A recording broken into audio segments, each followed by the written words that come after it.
And welcome to this Peel Yourself Off the Mat Monday edition of Bury Your Bookie. I'm Jeff DeForest, along with the great Mike Jones. I'm thinking obituaries would be the place to find yesterday's Giants score. I did get a very distressful message from Mike yesterday, and you guys here on NoFilter.net are familiar with the fact that he is the Big Gunner with the Big Gunner podcast that debuted here about a year ago, and always very strong and opinionated about the New York Giants football team, which, it's family to you, Mike Jones. It's understandable that you would have this kind of reaction. But, wow, yesterday, being beaten by the New Orleans Saints, who had yet to score a victory, people were applauding the fact that they showed, as they say in horse racing, when they're making a comment about a horse that has run last in his previous 6 starts, and maybe he finally beats a horse in his 7th start, and the comment will be signs of life. I always love that.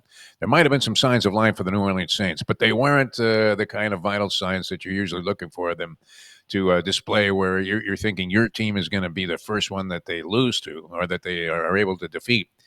So the first question would be this, and we have a lot to discuss here on the program, but first question would be this. Are you okay? Because the Giants going down yesterday afternoon. I know you actually were talking about throwing in the towel. Your post or your text to me was the Big Gunner is dead. How you feeling? You look good. I mean, for a dead man, you clearly look all right. How are you, Michael? You can't take it too seriously, but you can. I think it was at 14-3. I really felt that sidelines thought this was going to be easy. We are a one-win football team, have won 2 games over the last 15, and we think we're good. That's what it looked like to me on the sidelines. We got 14-3. We're high-fiving, and then the great Shaheed beats us for an 87-yard pass and flip the game. That's what I saw. And so, to me, the big play was that big pass play to the Saints, and our defense just didn't get it done. But you can't turn it over 5 times in the second half like we did. Incredible. It's incredible. Those that play the NFL and are trying to battle point spreads, which we've said this millions of times throughout the many years we've been talking gambling, even when it wasn't in vogue, and then certainly in the last year we've been doing Bury Your Bookie here on NoFilter.net. If the odds makers were running the country, we would not be in any jeopardy whatsoever. Everybody would have 2 cars parked in the garage, a chicken in every pot, because these guys with their mathematics are spot on, including yesterday's opener of the National Football League schedule, which was, and I thought there was a huge advantage there for the Minnesota Vikings. I was willing to lay the 3.5 all day long because of the fact that they had just played the game in Ireland, and they're sitting there on the other continent across the pond for a week in preparation, while the Cleveland Browns, albeit coming off a couple of efforts that you thought, maybe they're not totally dead. They did win that game against Green Bay. They benched their quarterback, Joe Flacco. They're going to start a rookie and Dylan Gabriel. And you have a team that's just been sitting there in Europe for a week, adjusted and acclimated to the time differential, to the fact that all of the different activities that go on in promoting the National Football League. Just laying and waiting for a team to come into what appeared to be a bear trap of a ball game.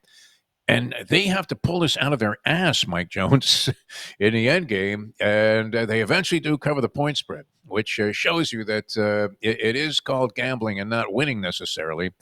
You end up looking good, that one of your favorable plays ended up being accurate.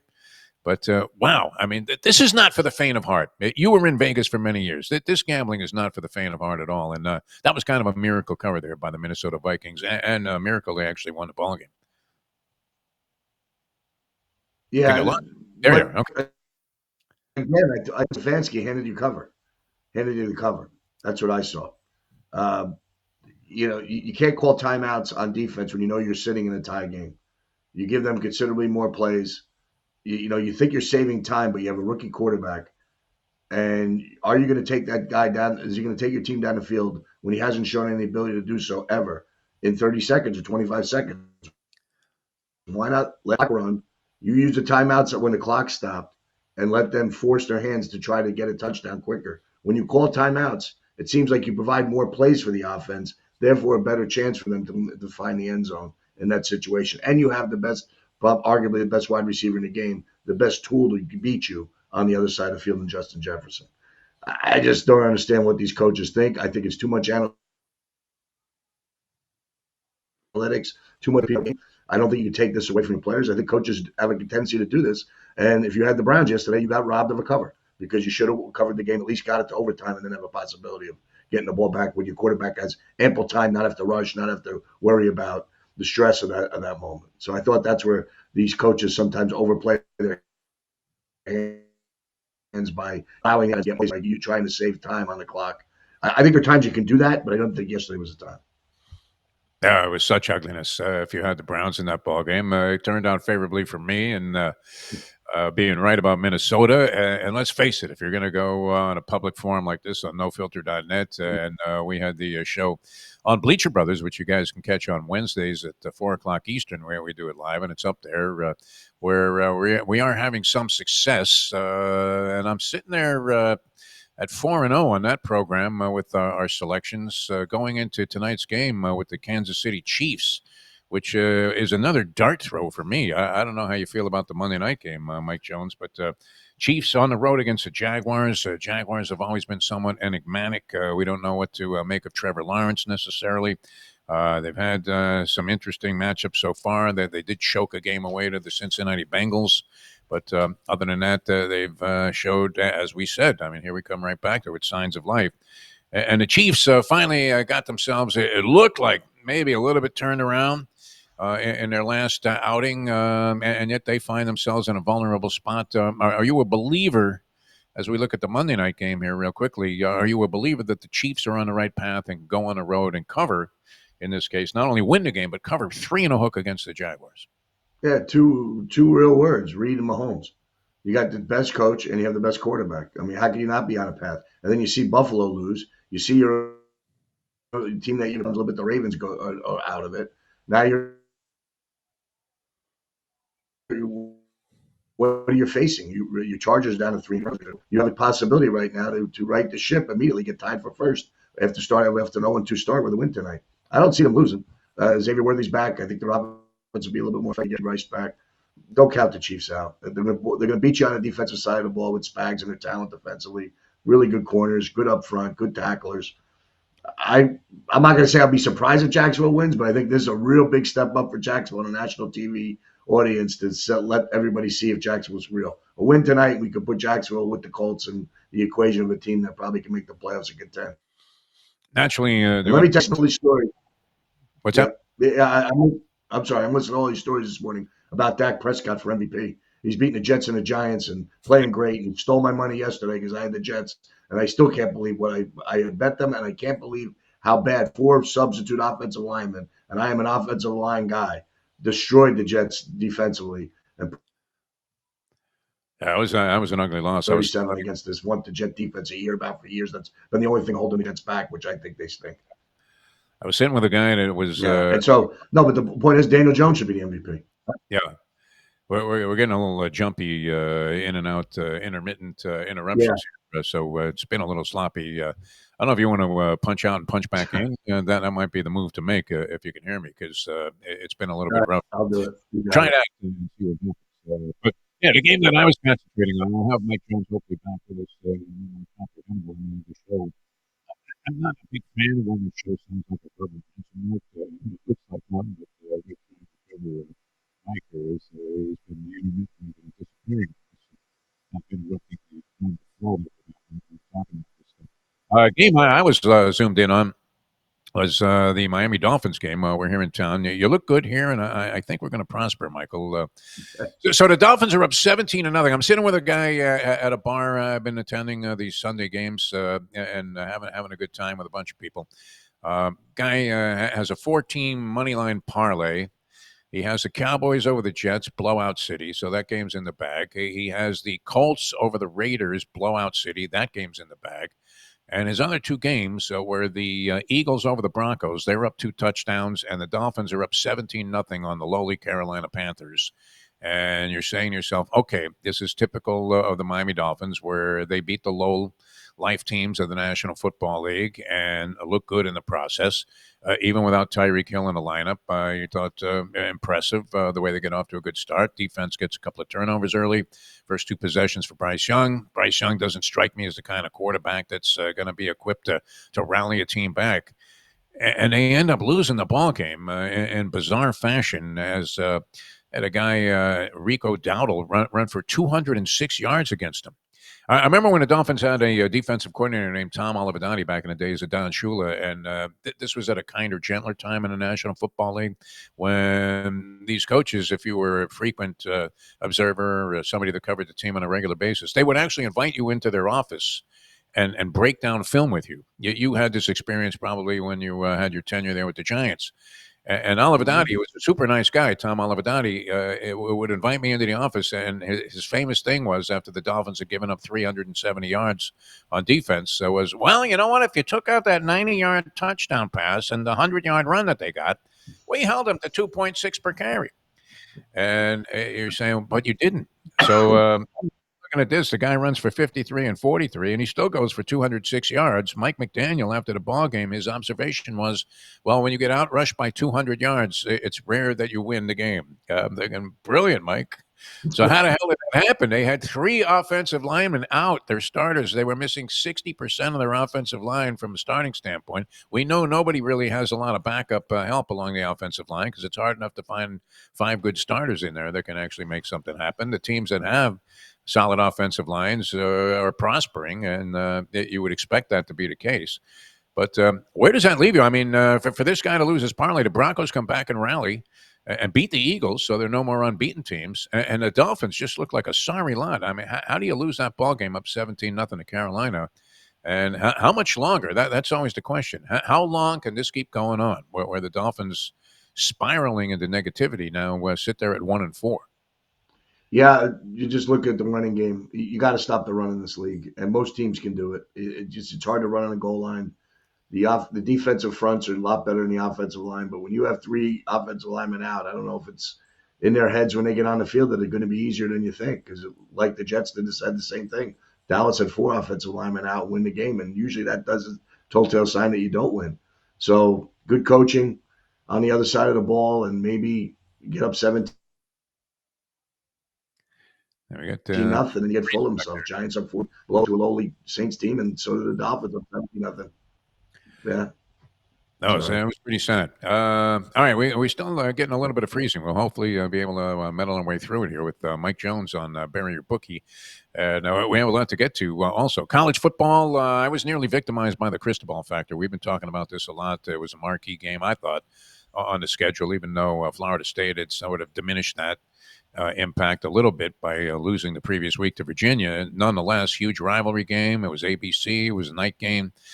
Miami gets up 28-3. I was applauding the Hurricanes coaching staff because I thought, wow, this is Mike Jones type of stuff where you could see these guys with Zapruder film type of tension, and it appeared that they found a weakness on the Florida State defense going over the top that they could exploit. They went deep early in the game. Very first deep pass was incomplete, and yet I really was happy that they came back to it.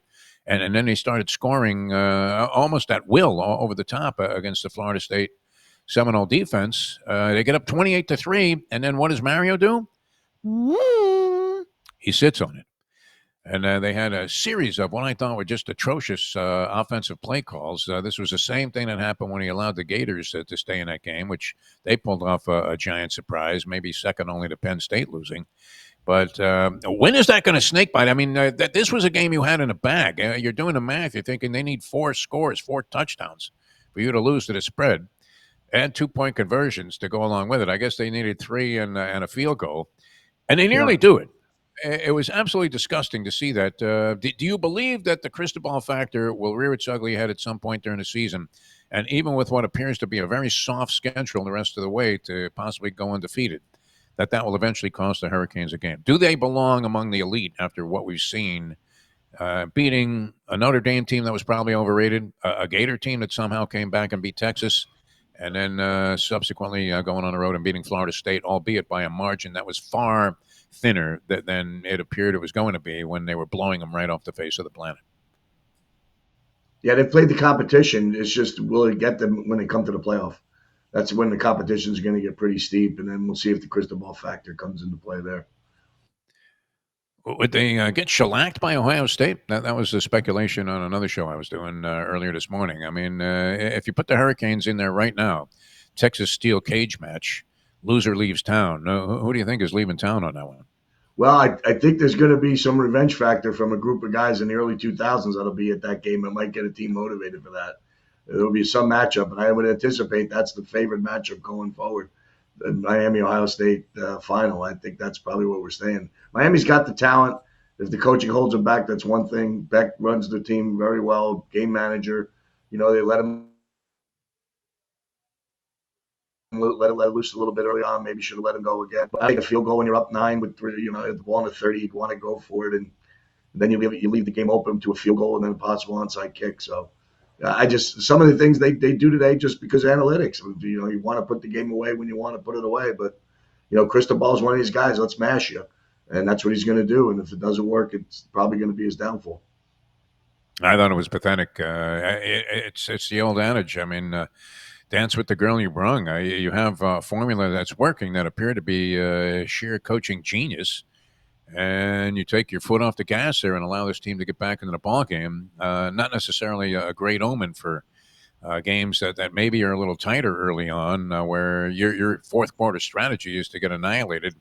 And we've seen that a couple of times during Cristobal's career, where he's managed to snatch defeat from the jaws of victory. I really felt I felt the pain myself because I'm sitting there laying only 4 points with the Hurricanes, and that should have never been in jeopardy, Mike Jones. There should be a class action suit from degenerates against coaches like that decide that they're going to rob you of any chance that you have of just kind of laughing to the wire there and partying all the way through the ball game, where you suddenly have to start gargling with Valium just to get through the final stages of the fourth quarter. What else? I know you're impressed with Texas Tech. That was one of your big plays during the week. What else impressed you? The Penn State thing, Franklin again. Yeah, you gotta like UCLA and the coaching change coming in there and beat Penn State. Just always, James Franklin just seems to just let things get away from him year after year. As the 1 and 2 teams that were predicted to get to the final, but both out of the top 25, 5 weeks in or 6 weeks in now. So that's kind of a real story for college football. That the parity, that the NIL, that the transfer portal, all that brings you a little excitement. Yeah, I think an interesting part of Texas Tech. I saw the 14.5 over Kansas. That's a pretty big number. I'm not sure I'm in love with them this week. Kansas been playing quarterback. They've been a quarterback switch in the middle of Texas Tech game. Texas Tech's defense is there. The offensive line's good. This should be an interesting matchup. I think 14.5 is a little too many. I was looking at LSU giving 10 to South Carolina later in this week. That's what we're going to call the Jets Bowl. Nussmeier against Sellers. Who do the Jets? They send the whole scouting team, GM, Aaron Glenn down to the game. Which quarterback they like after that matchup, South Carolina and South Carolina LSU. So that's going to probably someone who's going to think about having the first pick in the draft. We're going to be sitting there with their whole GM and scouts there. That's for sure. That's a very interesting game. Alabama lays 3.5 on the road at Missouri. Very interesting game. Alabama after a big win against Vanderbilt. Missouri very tough at home. Surprised that line's a little short. I also think Texas A&M laying 8 to Florida. If Florida gets the big win over Texas, I might take a good look at Florida that they stay in the game. They got the athletes. A&M struggled in the first half against Mississippi State, but then turned it on the second half. Maybe Florida gets a bit of a cover there. So running around the SEC. Or I think Washington, too, had a great win this week. You got to keep an eye on Jeb Fish. Great coach up there in Washington. They were down 20-0, came back and beat Maryland. So a lot of interesting stuff in college football. As weeks ahead, we'll kind of formulate where we are heading toward a playoff, but it's getting interesting. All right, I know you were observing baseball, and because of our intermittent internet problems here, we want to get right to it and see what you think about it. You have 2 games on tap tonight. The Yankees getting destroyed, I guess, by Toronto. What was the big story over the weekend? I don't know that anybody anticipated that. That people are speculating, well, it's not over yet, which we know it's not over till it's over, the old Yogi Berra thing, speaking of the Yankees, but not very encouraging from what we've seen. And then Detroit and Seattle been just absolutely dynamite in terms of if you like playoff baseball drama. Those two games were fantastic. Extra innings in the first one, and then Polanco hits 2 home runs off Skubal, which you rarely would see. I don't know that anybody's done that. It was the only time it happened this season that somebody had 2 home runs against a guy in the same game. And yet it took late game dramatics and a rally there. I guess Cal Raleigh got the thing started with a double, and he got knocked in by a subsequent double, 3-2. The Mariners stay alive in this thing. So that series has been great. But what do you make of the Yankees, first of all? Would you rule them out, Mike Jones, as having a chance? Clearly, you go one game at a time. The old cliche applies. Can they come back and bounce back and win one at Yankee Stadium? They did stage, and maybe this is a momentum builder, they did stage at least a late rally to lose 13-7 after being down 11 or 12-0 early in the ballgame. Well, they're going to get Schitler in one of these two starts. I think if they win Game 3 with Rodon, they'll probably be okay to get it to a Game 5, and we'll see what happens back in Toronto when the pressure gets back on the home team. But yeah, Toronto definitely took care of business. A little bit of a shocker. Who had the worst weekend in New York? Jets, Giants, or Yankees? That's what I always said. So one of those tough weekends in New York. But yeah, tonight I'm Milwaukee. I think they keep it rolling, and I got Blake Snell's been fantastic for the Dodgers recently. Can Philly get this game? They're going to need it to go back. I'm going to take my chance and say Philly steals one here against the Dodgers in Game 2 tonight. All right, they have Luzardo on the hill. So you like Philadelphia, and you said what? Milwaukee. Yeah. That's the Mike Jones doubleheader parlay here tonight. Can't lose, ladies and gentlemen. Can't lose when you're talking baseball. But we do know that anything can happen. I don't know. I'm not a big fan of being down 0-2 if they do go back home to Yankee Stadium. And my favorite thing that came out of the playoffs so far was a headline in the New York Post after the Schlittler win, who beat the Red Sox in the decisive game. And the headline was "Schlit happens." That was all over the front page, and it certainly did. All right, anything else that you're looking at, Mike Jones, before we wrap things up on today's edition of the show? Yeah, we're looking at a parlay for Thursday night on DraftKings, or if you can get it. The first coach fired, and Philadelphia minus the 7.5, and the first coach fired is Brian Daboll. Should get a pretty good payout on it. So I think if the Giants should lose, they would get beat up pretty handily. I think you might see the first coaching firing of Brian Daboll on Friday. This is a far and distant departure from your original preseason optimism on the Big Gunner podcast that Daboll was finally going to get things turned around, and that all they had to do was get off to a modestly decent start. What did you make? Dart had 3 turnovers in a game. Are you still high on him? I mean, he dropping the ball very aggressive. Just the ball falls out of his hand. One of the turnovers. The second interception on the fourth down was laid down the line. I can't fault him for that. The interception of receiver broke it, didn't make a full cut on an cut. Didn't go through the route. No, I think he's still going to show you some stuff, but this is going to be an interesting test. You got an angry Eagles team coming in Thursday. We'll talk about it on Thursday morning and Wednesday. I think this is going to be a very interesting test for the Giants. All right, sounds good. We apologize for the intermittent, spotty production here on today's show. There's not much. Were the cleaning ladies at your house? Did they come on Monday? Yeah, did they unplug you, Mike Show? I'm unplugged. Very Giants are bad. That's it. Yeah, all right. Well, thanks so much, as always, for being with us, and thank you, people, for tuning in. We'll do it again tomorrow. We'll try and clean up whatever internet problems there were there at Mike's house, and he'll join us again on Thursday's edition of the program. For Mike Jones, the intermittent one, I'm Jeff DeForest. Thanks so much for being with us. We'll see you next time, the next edition of Bury Your Bookie.